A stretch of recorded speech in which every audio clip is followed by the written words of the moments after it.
ఒక మన పిఠాపురం నియోజకవర్గానికి సంబంధించి మొదట మొత్తం పెన్షన్స్ అందుకునే లబ్ధిదారులు 40,765 మంది. దీనికి సంబంధించిన డబ్బు రూపంలో మొత్తం 27,34,00,000. వృద్ధాప్య పెన్షన్లు అందుకునే వాళ్ళు దాదాపు 20,396, వితంతు పెన్షన్లు అందుకునే వాళ్ళు 9,970, దివ్యాంగులు పెన్షన్ తీసుకుని 4,819, మత్స్యకారులు 1,498, చేనేత కార్మికులకు సంబంధించిన 997, కల్లు గీత కార్మికులు 619, డప్పు కళాకారులు 230. ఇలా కాకుండా అలాగే ట్రాన్స్జెండర్స్ కానీ ఇందాక మీరు మాట్లాడుతూ ఉన్నారమ్మా, దీని గురించి మీరు ప్రత్యేక మీకు మాట్లాడతాం మీ గురించి ప్లీజ్. కరెక్టే, ఇవన్నీ మీరు ఒక్కరోజు వినండి మీరు ఆవేశపడకండి, కూర్చోండి, వినండి దయచేసి వినాలి.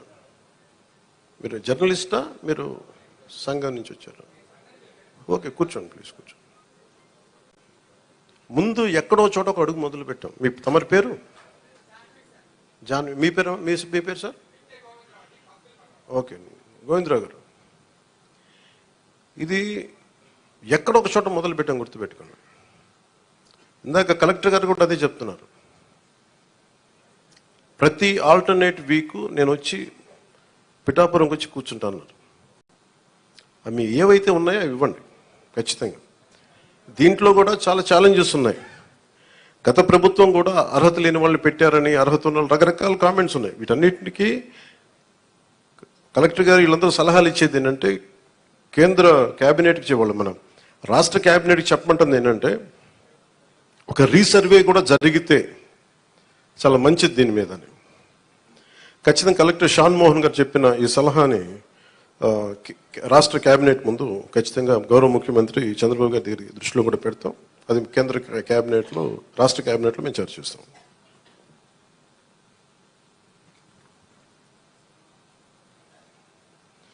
ప్రతి ఆల్టర్నేట్ వీక్ కలెక్టర్ గారు ప్రత్యేకించి వచ్చి ఈ ఏమైతే ఈ సమస్యలు ఉన్నాయి, గ్రీవెన్సెస్ ఉన్నాయో ఆయన మాట ఇచ్చారు.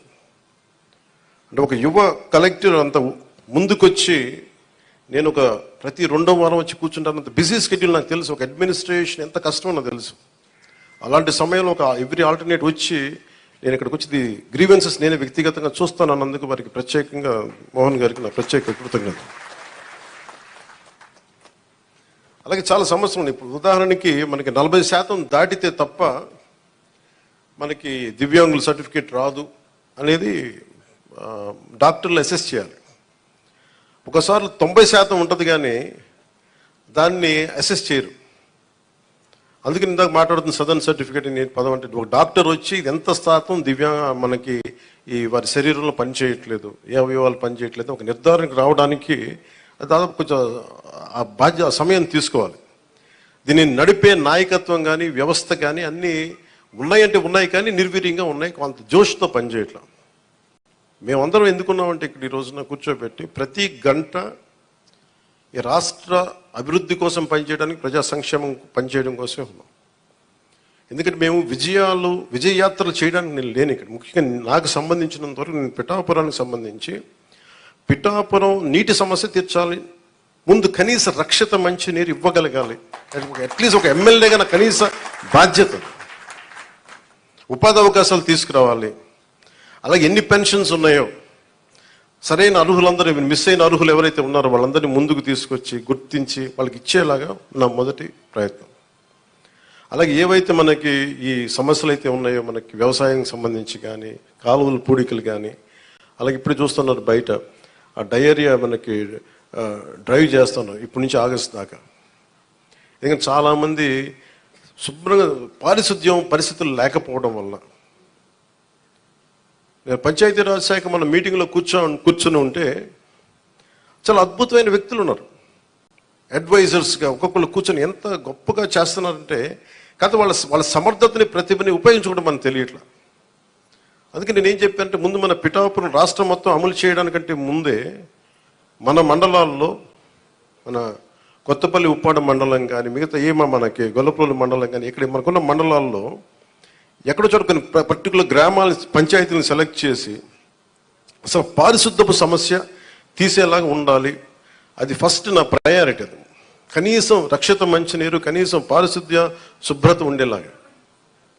సో ఆ ప్రయత్నంగా ముందు మేము అడుగులు ఇస్తాం.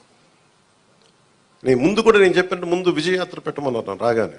నేను చెప్పాను, నాకు ఒక్క ప్రజల్ని ఇబ్బంది పెట్టే సమస్య కానీ, పని చేయాల్సిన పోలీస్ వ్యవస్థకి అదనంగా మళ్ళీ బందోబస్తు డ్యూటీ చేసి బరువు పెట్టే బాధ్యత కానీ పెట్టకండి.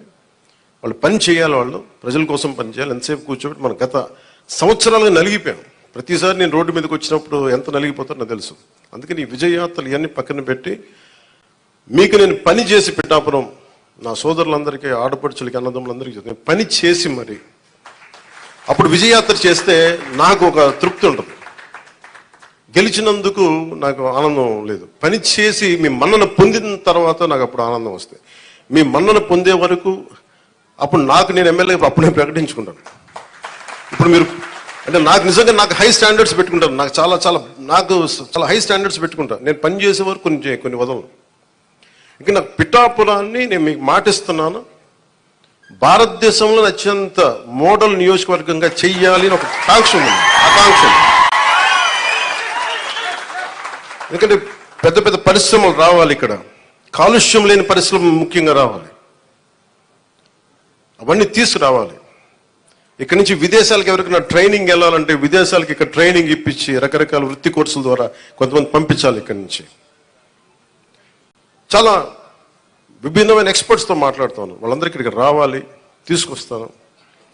అందుకే నేను ఈ రోజున కూడా చెప్పాను, ప్రజలకు అందుబాటులో ఉండండి. నా ఆఫీస్ కూడా చెప్పాను, ముందు నా సేఫ్టీ కోసం పోలీస్ మన సెక్యూరిటీ నామ్స్ ప్రకారం కంచెకించి అవన్నీ తీసేసి ఉంచనివ్వండి. కానీ బట్ ప్రజల దగ్గరికి వచ్చేటప్పుడు మటుకు జస్ట్ ఎలాంటి అడ్డులు లేకుండా చూడండి. ఇదివరకు నేను జనవాణి కార్యక్రమం ఎలా చేశానో నాకు అంతే జనం అట్లాగే ఉండాలి. ఒకేసారి మీద పడితే కష్టం అవుతుంది, అంతమించి తప్ప నేను ఎప్పుడు మీకు అదే అందుబాటులో ఉంటాను, అలాగే ఉంటాను. అయితే నేను రాష్ట్రం మొత్తం చూడాలి కాబట్టి నేను మిమ్మల్ని కోరుకునేది ఏంటంటే, నా స్టాఫ్ ఉన్నారు, స్థానికంగా మన తెలుగుదేశం ఇన్ఛార్జ్ వర్మ గారు ఉన్నారు, కృష్ణరాజు గారు ఉన్నారు. ఇది ఒక్క పార్టీ ప్రభుత్వం కాదు, గుర్తుపెట్టుకుంది కూటమి ప్రభుత్వం, ఎన్డీఏ కూటమి ప్రభుత్వం. తెలుగుదేశం లీడ్ పార్ట్నర్గా జనసేన, భారతీయ జనతా పార్టీ కలిసి ఉన్న ఎన్డీఏ కూటమి ప్రభుత్వం. చంద్రబాబు గారి అపారమైన అనుభవం ఈ రాష్ట్రానికి చాలా అవసరం. నేను చాలా ప్రత్యేకించి చెప్పాను. ఈ రోజు నేను ఫస్ట్గా ఆయన పెన్షన్లు ఇవ్వడం నాకు ఎందుకు ఆనందం అనిపించిందంటే, ఈ ఫైనాన్స్ జగ్యులరీని, ఈ ఆర్థిక అస్తవ్యస్తల్ని ఆయనదైన అనుభవంతోనే దాన్ని అందుకని మీకు ఫస్ట్ డే చెప్పిన రోజుకి పెన్షన్ ఇవ్వగలిగారంటే నెల రోజులు కూడా కాలేదు, అందరూ ఛార్జెస్ తీసుకొని. ఆయన అనుభవం వల్ల ఈ రోజున మీకు వెంటనే మీ చేతికి ఇలా వచ్చినాయి. అది కూడా ఆయన మాట చెప్పారు, 3 నెలలు ఆ ప్రభుత్వంది మీకు ఇస్తాం ఆ సమయంలోది. అలాగే కూర్చోబెట్టి 7,000 ఇవ్వడం కానీ, మీకు ముఖ్యంగా దివ్యాంగులకు 15,000, మీరు అడిగింది 10,000 మా రోజున మీరు అడిగారు, కానీ 15,000 ఇదేంటే మీరు ఒకళ్ళు కాదు, నాకు తెలుసు మందకృష్ణ మాదిక్ గారు ఎంత చేశారు నాకు తెలుసు. అది ఆయనకు నిజంగా ఈ సందర్భంగా ఆయనకు మనస్ఫూర్తిగా నేను ఆయన అభినందిస్తున్నాను.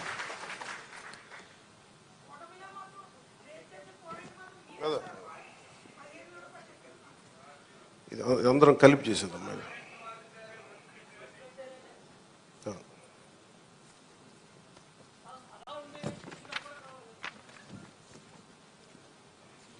అంటే ఒకసారి మీరు అర్థం చేసుకోవాల్సింది, ఇది నేను రిపీటెడ్గా నేను ఫస్ట్ ప్రభుత్వం బాధ్యత తీసుకున్న తర్వాత, ఉప ముఖ్యమంత్రి స్థానం తీసుకున్న తర్వాత నేను ఫస్ట్ నాకు భయం లేదు. ఎందుకంటే నేను 10 రూపాయలు డబ్బులు వెనక్కేసుకోవాలనో